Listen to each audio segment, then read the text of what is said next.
वीरं नमो अरिहन्तारं नमो चेन्धारं नमो आयनीयारं नमो वज्रायारं नमो लोये सब्बसाहुरम्। अनंत अनंत छिद्र परमेति भगवान की, एक हजाराक्षरी शांतिनाथ भगवान की, वर्तमान साक्षात नायक महावीर स्वामी भगवान की, आचार्य मनमन अमोघ वैद्य स्वामी जी, आचार्य गुरुवर विशुद्ध साजय जी महाराज जी, पूज्य मुनिवर आदित्य साजय जी महाराज जी,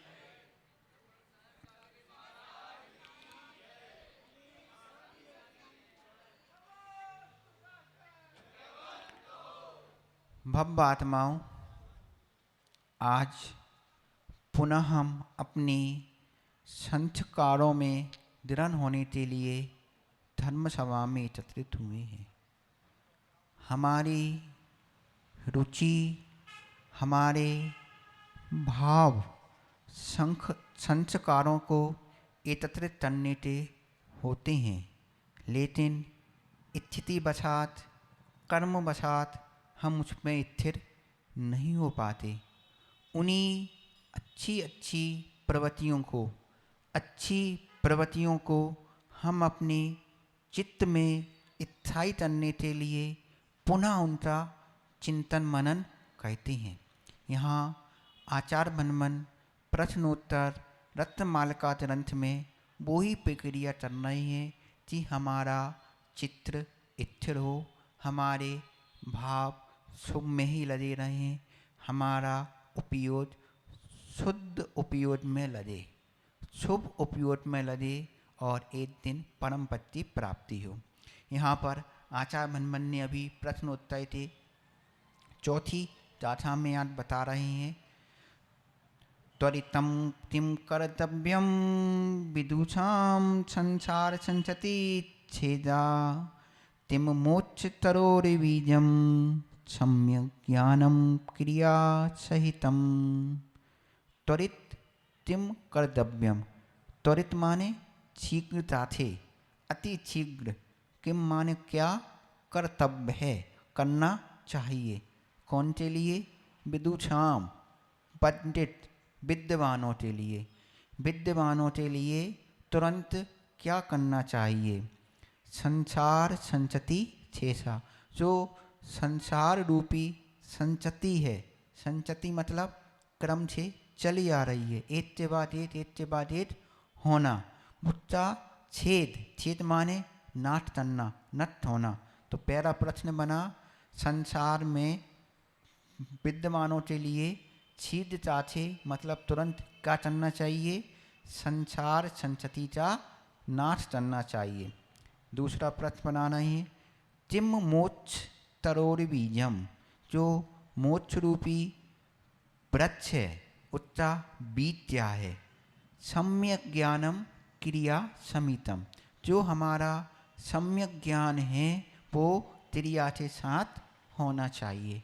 तो आज अपन पहले प्रश्न पर चर्चा करेंगे, त्वरित किम कर्तव्यम, हमारा छीदता से विद्वानों का क्या कर्तव्य है। यहाँ विद्वान शब्द विशेष दिया है, जो ज्ञान से युक्त हैं, जो अपना अच्छा और बुरा जानने में सक्षम है। क्या करना है? संसार संचति छेद, संसार का नाश। तो पहले संसार शब्द समझ लें, संसार क्या है। संसार के पर्यायवाची नाम आते हैं अपनी सामान्य भाषा में तो और धर्म भाषा में। संसार के पर्यायवाची नाम है दुख, संसार का पर्यायवाची नाम है दल दल। धर्म व्यवस्था में जो हमेशा दुख देता है, जिसमें व्यक्ति हमेशा दुखित रहता है, वो है संसार। और दल दल, जितने हाथ पांव चलाओगे उतने अंदर फंसते जाओगे और अपना प्राणांत कर दोगे। इसी का नाम है संचति। हम नियमित रूप से उस गुठ में ही लगे हुए हैं, उस दलदल में ही हाथ पांव चला रहे हैं और फंसते जा रहे हैं। इतना नाश कैसे हो जा? इतना नाश मात्र ज्ञान से हो जा। हाथ पांव चलाने से नहीं होता, दिमाग चलाने से होता। कहते हैं योग को इत्थे तन्ने से हो जा, आत्मा में आत्मादि लीनता से हो जा। तो योग में मन वचन चाहे तीनों आते हैं, लेकिन यहाँ वचन और काय तो निवृत्ति तय थे, मन तो अपने आप में ल जाना है। जब अपने आप में शुद्ध उपयोग में लीन हो जाओगे, जब मन की प्रतिविधि रुक जाएगी। यहाँ रुच मतलब संकलितता। संकलितता अपने परिणामों से भी होती है और पर के परिणामों से भी होती है। कार्य कारण व्यवस्था अपने पुराने कर्म उदय में आते हैं तो होती है, और दूसरा निमित्त बनाता है। अच्छे बुरे सब निमित्त बनते हैं, लेकिन मूल अपना ही भाव, अपना ही उपादान जो उनसे प्रभावित होता है। तो संसार क्या है, चारों गतियों में दुख देने तो दुख लेने के लिए जो जीव घूमता है वो चहराता है संसार परिभ्रमण। अब परिभ्रमण में दुख कैसी हैं, कहती हैं देव गति में तो सुख है, लेकिन नहीं है। देवों तो भी ईर्षा नाम का तुच्छ होता है। बड़े देव छोटे देव की वृद्धि छे, छोटे देव बड़े देव की वृद्धि देखकर अपने आप में हीन भावना चाहती हैं, और वो आदेशात्मक बात चाहती हैं कि जाओ वो सेना बन जाओ, जाओ कि वाहन बन जाओ, ऐसी ऐसी व्यवस्था है। और अंत समय में तो जब माला मोह जाती है तो उनके भी परिणाम अपने आप में संचलित हो जाते हैं। और अजर अमर कुछ नहीं है, जब मृत्यु का भर हर किसी को लगता है तो वो भय भी उनके अंदर रहता है। हम देव गति में भी दुख ही पाते हैं, सम्यक ज्ञान हीन होने से कारण। फिर नरक गति तो है ही महादुख, यहाँ पर जैसे जैसे व्यक्ति जाएगा दुख ही पाएगा।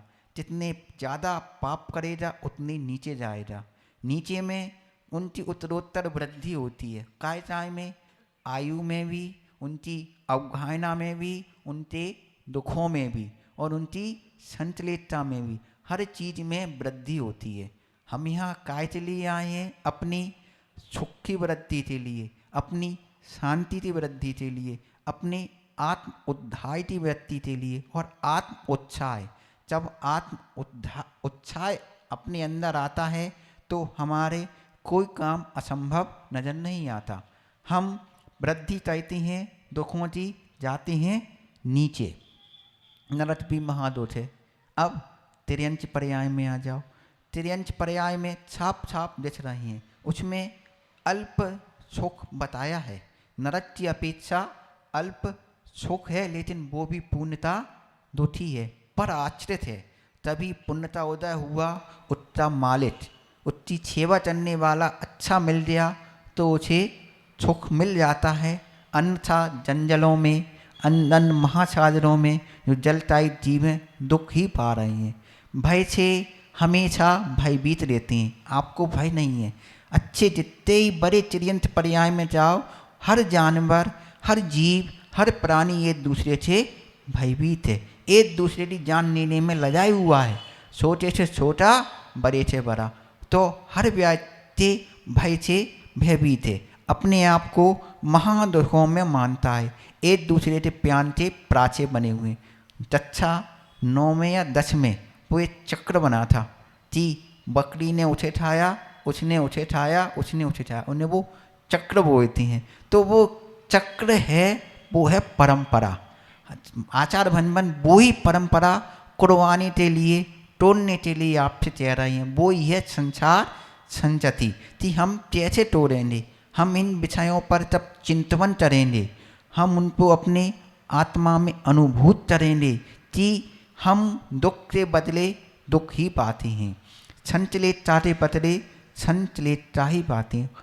उदाहरण बहुत आते हैं कि आज का डोला उठाते हमने दूसरे को मारा, वो जला नहीं जला, आपका हाथ जल दिया। हम ऐसी संचलितताओं से बचें। चौथी पर्याय आती है चाय चटी भ्रमण में मनुष्य पर्याय। इसे अच्छा मानते हैं, इसलिए जो अपनी उन्नति में सहायक हो, जो व्यक्ति तत्व विचार में अपने आप को समझ सके। मनुष्य चटी जो चौराई भी कहते हैं, आप तो चारों चटी में जाने का रास्ता मिलेगा। अन्य पर्याय तो परवश हैं, उसमें आप पर कोई हक नहीं चाहता। नरक में दुख भोगना ही पड़ेगा। देव पर्याय में भी जो आयु है, जो जिस अवस्था में है, छोटे देव बड़े देव, उनको उस अवस्था में रहना ही पड़ेगा। तिर्यंच भी जो आयु है, जो जंजल है, वहाँ आना ही पड़ेगा। लेकिन उसके हाथ में कुछ नहीं है। मनुष्य के हाथ में सब कुछ है। क्यों? उसके पास चेतना है। यहाँ जीवत शक्ति सब में है, लेकिन चेतना मतलब जो अपनी विचारों में समाहित है, तत्व निर्णय करने में समाहित है, अपना ज्ञान अज्ञान भला बुरा समझने में समाहित है। जैसे छोटे बालक हैं, उन्हें पता नहीं है, वो आग में भी हाथ डाल लेते हैं, मिर्ची भी खा लेते हैं, लेकिन एक बार चिरपरा जाते हैं, जल जाते हैं, फिर दूर हो जाते हैं। तो वो ज्ञान जो अभी तक हमने नहीं किया, वो हमने जो आचार परमितियों ने, जिन्हें देव ने अपनी वाणी में लिखा है, हम उससे उनकी अनुभूति से पहले बच सकते हैं। ये ज्ञान हमारे पास है कि नहीं, डूबने के बाद समझ में आएगा, नहीं। आप उस तत्व ज्ञान से अपने आप को उस स्थिति में ले जा सकते हैं। इसलिए मनुष्य पर्याय अन्य 3 पर्यायों की अपेक्षा अच्छी है, लेकिन इसमें भी दुख ही दुख है अगर तत्व विचार नहीं किया, तत्व ज्ञान नहीं किया, अपने आप को जीव नहीं माना, आत्मा और शरीर में अंतर नहीं पहचाना, अपनी दृष्टि में निर्मलता स्वच्छता नहीं आई। पहले बात ये थी कि ऑपरेशन होता है आँख की दृष्टि का, मतलब देखने की क्षमता था, लेकिन देखने के बाद जो विचार बना है, जो उस वस्तु का हमारे अंदर लक्ष्य बना है, वो विचार हमारा ही है। वो उसका कोई ऑपरेशन नहीं है। उसका ऑपरेशन यही जिनमानी है। वो हमारा निर्णय, हमारी स्वयं की योग्यता है, हमारा स्वयं का क्षयोपशम है। कहते हैं एक दिन में तो नहीं होता, एक दिन में कोई ज्ञानी नहीं बनता, एक दिन में कोई अज्ञानी नहीं बनता। जितना जितना क्षयोपशम है उतना सदुपयोग करो। जैसे उदाहरण आता है, अनंत काल से हमने अनंत पर्यायों में मात्र 4 संध्याओं में ही लगी हैं, इसलिए आज ना चाहते हुए भी हम सतर्क नहीं हुए, अपने आप में सावधान नहीं हुए, उन संध्याओं में चले जाते हैं। कौन कौन सी 4 संध्याएं? आहार, भय, मैथुन, परिग्रह। ना चाहते हुए भी हम उसमें चले जाते हैं। उनको अपने आप में लगाना है, अपने आप को जागृत करना है। हम इसीलिए बार बार चिंतवन चाहते हैं कि अपन ने परिचय लिया संसार का। अब संसार की संतति कैसी चल रही है? संतति मतलब बीज से फल, फल से बीज, बीज से फल, फल से बीज, यही है। हमने आपको डाली दी, आपने हमें चारी दी, हमारा बैर बना, अनंत पर्यायों में हो रहा है। जितने भी आदि पुराण में कहानियाँ हैं, सब में कहानियाँ हैं, वो पूर्व पूर्व परिणाम की आती हैं। 10 पद पहले उनने माला, 5 भव पहले उनने माला, उनने हमें किया, उनने हमें किया, ये परिणाम ये है संतति। इतना उत्तर शांत कैसे होएगा? मात्र शांति से, मात्र सहन करने से। पारसनाथ भगवान ने उनके भाई तमट के जीव को सहन किया, वो संतति 10 भव बाद टूट पाई। अब कहते हैं एक दिन में टूट पाए। जब हनुमान जैसी पुण्य आत्मा जीव के लिए उनकी संतति को तोड़ने में 10 भव लग जाए, हम तोड़े। हम इसलिए सहन करो, अपने आप को जागृत रखो। जो समझ में आ रहा है उसे समझो, जो समझ में नहीं आ रहा उसे भी समझने का प्रयास करो।